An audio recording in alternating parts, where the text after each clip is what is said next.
MS की क्या पहचान, एक मिल करेंगे काम।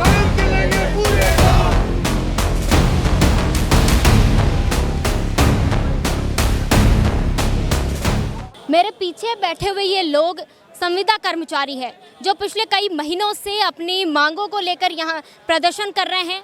लगातार सरकार से गुहार लगा रहे हैं कि इनकी मांगें पूरी कर ली जाए, लेकिन आज तक इनकी मांगें पूरी नहीं हुई। ये लगातार उम्मीद रखते हैं कि इनकी मांगें पूरी की जाएगी। क्या नाम है आपका? विजय ठक्कर, प्रदेश संयोजक एनएचएम सुविधा स्वास्थ्य। आप लोग यहाँ पर अपने प्रदर्शन कर रहे हैं, लगातार सरकार से और अपने अधिकारियों से मांग कर रहे हैं कि आप लोग की मांगें पूरी। क्या मांगे हैं आप? देखिए, 2023 की नीति प्रदेश ने माननीय मुख्यमंत्री जी ने सार्वजनिक तौर पे बनाई थी और वो नीति को लागू किए आज 2 साल हो गए हैं, 2025। जबकि नीति बनती इसलिए नहीं है कि उसको 5 साल तक लागू न किया जाए, नीति बनती वैसे इसको लागू करना था, लेकिन संविदा का शोषण आज तक सरकार का जारी है। और उसके साथ में सबसे बड़ी दुर्व्यवस्था ये है कि उस नीति में स्पष्ट लिखा है कि किसी की नौकरी नहीं जाएंगी, लेकिन एनएचएम विभाग दिन पर दिन हमारे 11 लोगों को भी नौकरी से निकाल चुका है। ये मानवीयता सामाजिक तौर पर बहुत बड़ा शोषण है, इसके खिलाफ हमारा बहुत बड़ा आंदोलन है आज भी। और यदि ये प्रक्रिया जारी रहती है और यदि ये नहीं रुकती है नौकरी से हटाने की प्रक्रिया, जो हमारे साथी 11 हैं उसको तत्काल वापस लिया जाए, उसका आर्डर जारी किए जाए। और यदि ये नहीं होगा तो उसके बाद अनिश्चितकालीन हड़ताल के लिए भी हम लोग जाएंगे।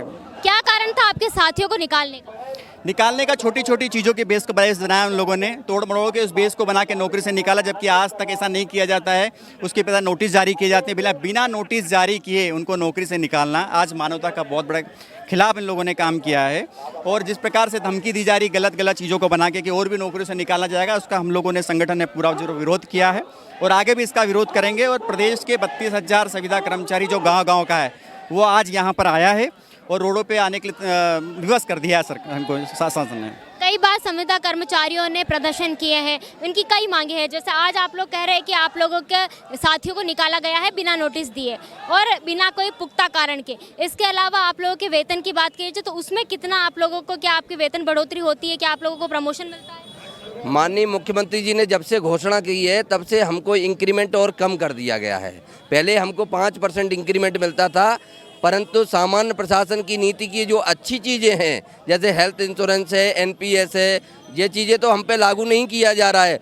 और उसमें जो इंक्रीमेंट है सीपीआई इंडेक्स के अनुसार उसको विभाग ने तुरंत लागू कर दिया गया। प्रत्येक कर्मचारी को 1,000 रुपये प्रति माह का नुकसान है। तो मैं यही पूछना चाहता हूँ, क्या अधिकारियों की नज़र सिर्फ कर्मचारियों के शोषण पे जाती है?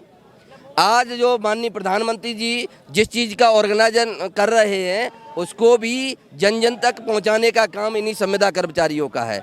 माननीय मुख्यमंत्री जी अच्छी तरह से ये इस बात को जानते हैं और माननीय मुख्यमंत्री जी पे मुझे विश्वास है कि हम लोगों की मांगों को सुनेंगे, परंतु कुछ अधिकारियों की तानाशाही हठधर्मता के कारण यहाँ बार बार भोपाल आना पड़ रहा है। और मैं हमेशा कहता हूँ कि स्वास्थ्य विभाग जैसे विभाग में आंदोलन नहीं होना चाहिए, कहीं न कहीं संवाद का रास्ता अधिकारियों को खोल के रखना चाहिए, परंतु इनके द्वारा हमेशा से आंदोलन करवाया जाता है और निश्चित ही ऐसा कोई न कोई क्रिया की जाती है। और मैं यह भी कहना चाहता हूं आपके माध्यम से कि इस एनएचएम की बारीकी से जांच करना चाहिए। यहाँ ऐसे अधिकारी काम कर रहे हैं जिन पे ईओडब्ल्यू के छापा पड़े हैं, ईओडब्ल्यू की जांच चल रही है, तो ऐसे विषयों को भी कहीं न कहीं सरकार को उठाना चाहिए कि ऐसे अधिकारियों को बिल्कुल एनएचएम में पदस्थ नहीं करें जो कर्मचारियों का शोषण करते हैं।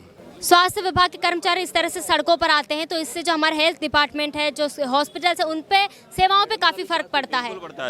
जी मैडम, हम भी बिल्कुल नहीं चाहते कि हमारे प्रदेश की जनता किसी प्रकार से स्वास्थ्य सेवाओं को ना मिले, लेकिन शासन की जो नीति है, शासन का जो नियम जो बनाया है, शासन ने जो हमारे साथियों को निकाला है, हम मजबूर हो गए हैं, हम विवश है इस तरह के आंदोलन करने के लिए। हम भी नहीं चाहते कि हमारे प्रदेश की स्वास्थ्य सेवाएं परेशान हो। सैकड़ों की संख्या में यहाँ पर संविदा कर्मचारी बैठे हुए हैं जो अपनी मांगों को लेकर धूप में बैठे यहाँ पर लगातार सरकार से गुहार लगा रहे हैं। क्या नाम है आपका? राम कुशवाहा। क्या मांगे हैं आपकी, और अगर आपकी मांगे पूरी नहीं हुई तो क्या करेंगे आप? हमारी मांगे अगर पूरी नहीं होती है तो लगातार हड़ताल रहेगी। अभी तो 1 दिन का धरना दिवस है भोपाल में, लेकिन यदि मांगे पूरी नहीं होती हैं तो आगे कंटिन्यू हड़ताल जारी रहेगी। तो ये लोग हड़ताल जारी रखने की बात कर रहे हैं। आप देख सकते हैं मेरे पीछे कितने ही लोग हैं जो यहाँ पे प्रदर्शन करने बैठे हुए हैं और इनकी लगातार एक ही मांग है कि इनके जो लोग हैं उनको बिना कारण बताए निष्कासित किया गया है वो ना किया जाए। क्या नाम है आपका? पूजा शर्मा।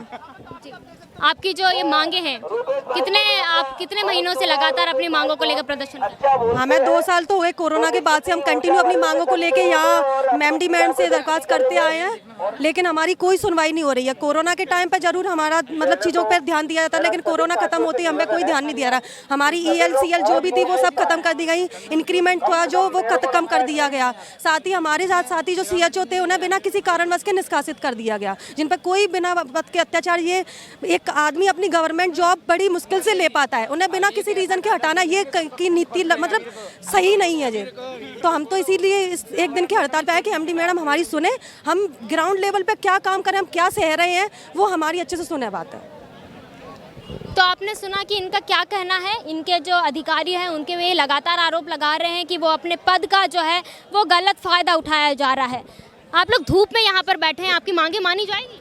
मैडम हम 2018 से मांगे बोल रहे हैं हमारी, पर हमारी मांगे आज तक, सारी मांगे आज तक नहीं मानी गई है। कभी थोड़ा कुछ दे देते हैं और बाद में फिर बोलते हैं कि आगे डिले करता जा रहा है। अभी हमारे 7 CHO साथियों को टर्मिनेट कर दिया है। मतलब हम और संविदा वाले और नियमित दोनों काम एक ही करते हैं, पर उनकी तनख्वाह हमसे 1.5 गुना है। तो अब देखो क्या होता है। अब खड़े तो हैं संगठन के साथ सभी लोग, और क्या, और जो संगठन बोलेगा हम सब करने के लिए तैयार है। वो सारी बातें जो भी अधिकारियों के ऊपर भी आरोप लगाए जा रहे हैं आप लोगों की तरफ से कि वो लोग अपने पद का जो है वो दुरुपयोग कर रहे हैं। साथ ही आपके जो दूसरे लोग हैं उनको बिना कारण बताए निकाला। हमारी जो संविदा नीति आई थी, संविदा नीति के अंतर्गत लिखा हुआ था कि पहले आपको चेतावनी पत्र दिया जाएगा, फिर आगे आपको फिर उसके लिए 1-2 दिन की सैलरी काटी जाएगी, और उसके बाद फिर आपको टर्मिनेशन की प्रोसेस आगे तक जाएगी जांच कमेटी बिठाने के बाद। पर ऐसा कुछ नहीं हो रहा, डायरेक्ट उन लोगों को टर्मिनेट किया, जो कि एक सरासर गलत है। तो ये लोग यहाँ बैठे लगातार उम्मीद रख रहे हैं कि इनकी मांगे मान ली जाएगी। साथ ही इन लोगों की मांगे हैं वो सरकार तक ये ना प्रदर्शन करके पहुंचाना चाह रहे हैं कि इनकी बातें सुनी जाए। जो गलत अधिकारी है या जो गलत कर रहे हैं अधिकारी, उनके ऊपर कार्रवाई की जाए। मेरा नाम हिमानी है, कैमरे के पीछे मेरे साथी गौरव है। देखते रहिए नेशन में।